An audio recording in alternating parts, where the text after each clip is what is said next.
The dislike towards Harry and Meghan stems from either the couple's actions or the responsibility lying with the royal family. Greetings everyone. It is a pleasure to have you back on Princess Diana News Channel. As the heading implies, we have received a recent inquiry that we'd like to address. Why is there still animosity towards Harry and Meghan following the release of Spare?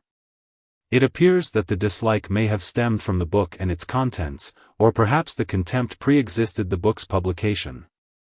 From my perspective, it seems that Harry is the one who is constantly complaining and providing explanations regarding the continued existence of this hatred. In essence, Harry and Meghan's entire agenda revolves around tarnishing the reputation of the royal family, as they perceive themselves as the ones who have suffered harm. They refused to support the institution of monarchy, and consequently complained when all the perks and financial advantages were withdrawn. Meghan has demonstrated a lack of trustworthiness. By divulging confidential royal information to our most preferred journalists, it is apparent that she is solely directing this relationship. She craves attention and will go to extreme lengths to be in the limelight. That is not the operative procedure within the institution.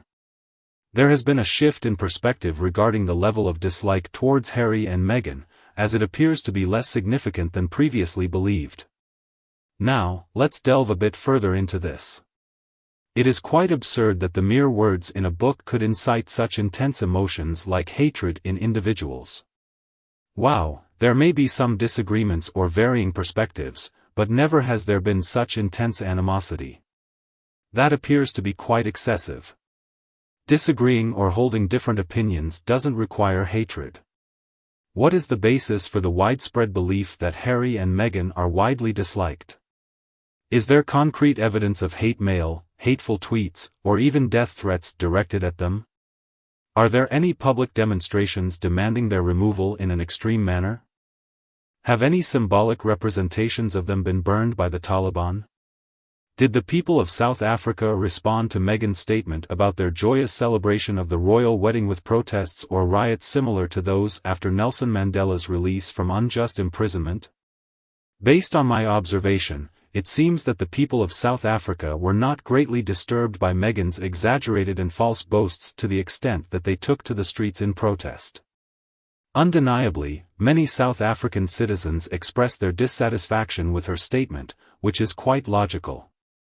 However, the Taliban did not necessarily demand her beheading, despite their dissatisfaction with Harry's claims of killing 25 of their members in his book.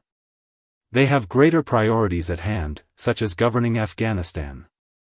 I believe their level of distress regarding this individual's careless and current remarks is relatively low. Certainly, he embarrassed himself by bragging about the number of kills he had. Indeed, that action drew attention to him and provoked the other players. Nonetheless, I believe the Taliban concluded that he lacks significance. Take care of the Taliban. Harry is completely insignificant. I suppose Harry is now considered insignificant to most people.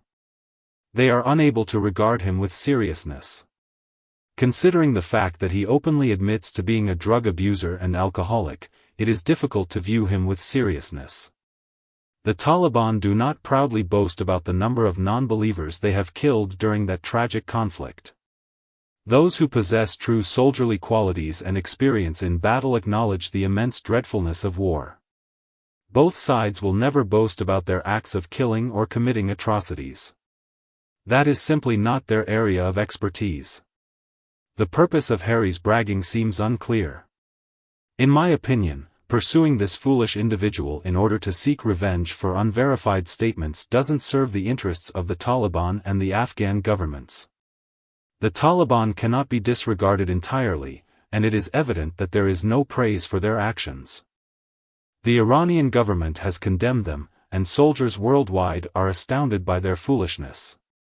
Apart from the Taliban, there are individuals from the South African military who apparently harbor strong disdain towards Meghan and Harry. Despite these groups having valid motives to despise them, their indifference towards the couple is evident. Harry and Meghan consider themselves to be of great significance, but for the majority, they are perceived as an irritating pair lacking the ability to be tactful and discern when to remain silent. No one is interested in hearing their thoughts or opinions. They resemble persistent mosquitoes that refuse to disappear. However, can we truly classify our feelings towards mosquitoes as hatred? To be honest, we probably don't care enough about them to reach that level of emotion. Rather, they simply bother us. Definitely dislike those individuals. We are not interested in putting in the necessary effort and resources into them. In my opinion, Harry and Meghan may come across as irritating and troublesome, but it seems that they don't receive widespread hatred from the majority of people. Individuals hope that they would permanently vanish, yet they persist like mosquitoes. They persistently return, seemingly desiring their own downfall. What actions did you take the last time you couldn't get rid of a persistent mosquito bothering you? I am confident that you successfully handled it. I am skeptical of the notion that the royal family bears ill feelings towards Meghan and Harry. I assume that they share the same sentiments as the rest of us, which is that they are quite bothersome. They desire for them to cease talking. Although they may desire more fulfilling activities, I believe that they don't truly harbor feelings of hatred. Additionally, the royal family is not promoting any animosity towards Harry and Meghan. They deliberately avoid discussing those topics. I comprehend that within the Harry nonsense novels, there is additional content. He held his family responsible for all the issues he faced. So, based on this reasoning, if anyone dislikes Harry and Meghan, it must be attributed to the royal family. However, that assertion is incorrect. Many claims made in the book were either proven false or lacked evidence to support their authenticity. I hold the opinion that the royal family should divert their focus towards more important matters. They possess crucial matters requiring their attention. They are disregarding a persistent pair of bothersome mosquitoes. I am quite convinced that their feelings towards Meghan and Harry are not driven by hatred whatsoever. I believe they might primarily sympathize with them, as they can witness the chaos and misfortunes that those two have brought upon themselves. Additionally, it is unlikely that any member of the royal family would engage in a malicious and revealing interview with Oprah.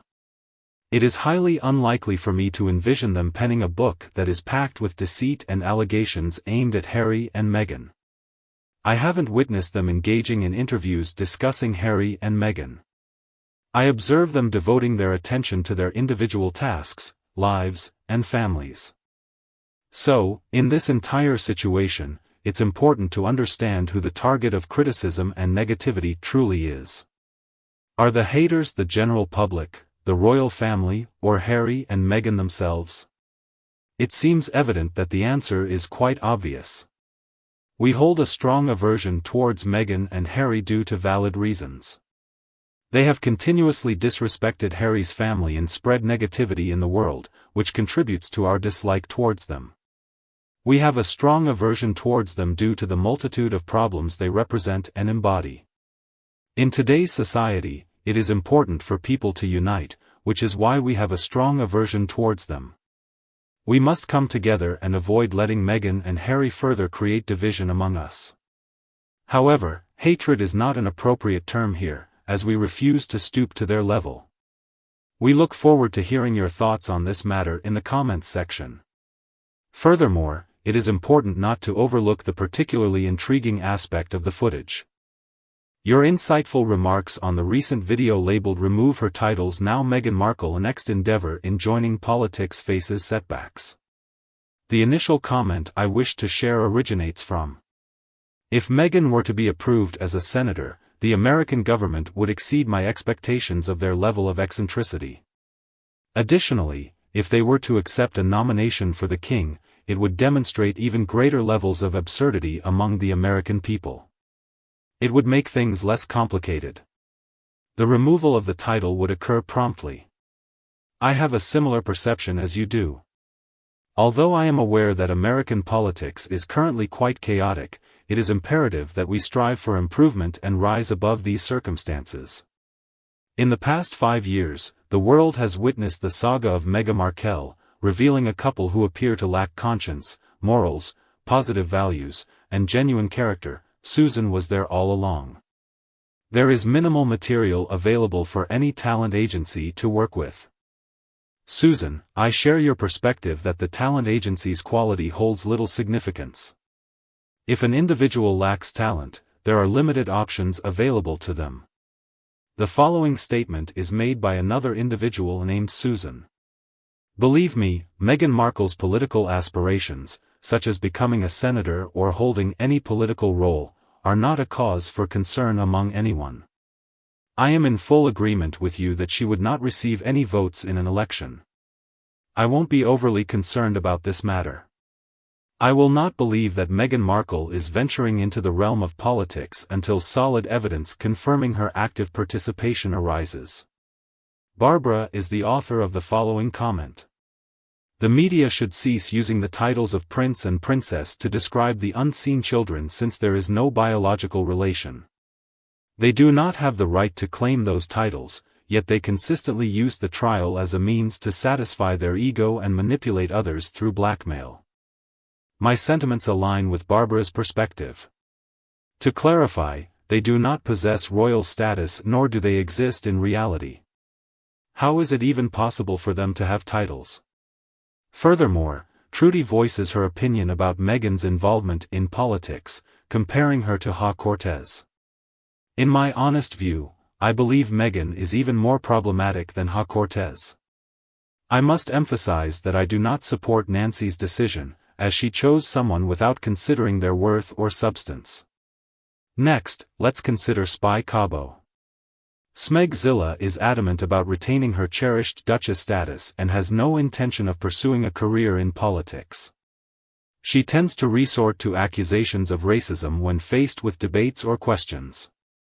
She is only able to dedicate a single hour per week to work. What is the plan regarding that? It seems like a complete joke. She is involved in the political arena. I find it hard to consider this idea seriously since it is merely a joke. Paula expresses her concern over Meghan's ability to navigate the political scene without her prestigious title, highlighting the gravity of the situation. She would prefer to work no more than 1 hour per week. Can't I attend discussions and voting in the Senate through a Zoom meeting instead? Why am I required to be present on the Senate floor? Likewise, do I really have to serve on multiple committees or at least one? It is crucial for me to find time to prioritize my medical treatments and ensure the children's needs are met, such as getting them milkshakes. Additionally, if there are meetings with British or Commonwealth countries, how will she manage that? It seems like she is deliberately asserting her authority to accomplish her own goals. Upon reviewing these, it is reassuring to find that I am not alone in holding the belief that engaging in politics is a source of contentment, as it appears you are likewise unconcerned about it. Thank you all for joining us and for your ongoing support. Furthermore, if you find my videos captivating, don't hesitate to show your support by clicking the like and subscribe buttons for regular updates on Princess Diana news. I greatly appreciate your viewership and look forward to reconnecting with all of you in future videos. Farewell for now.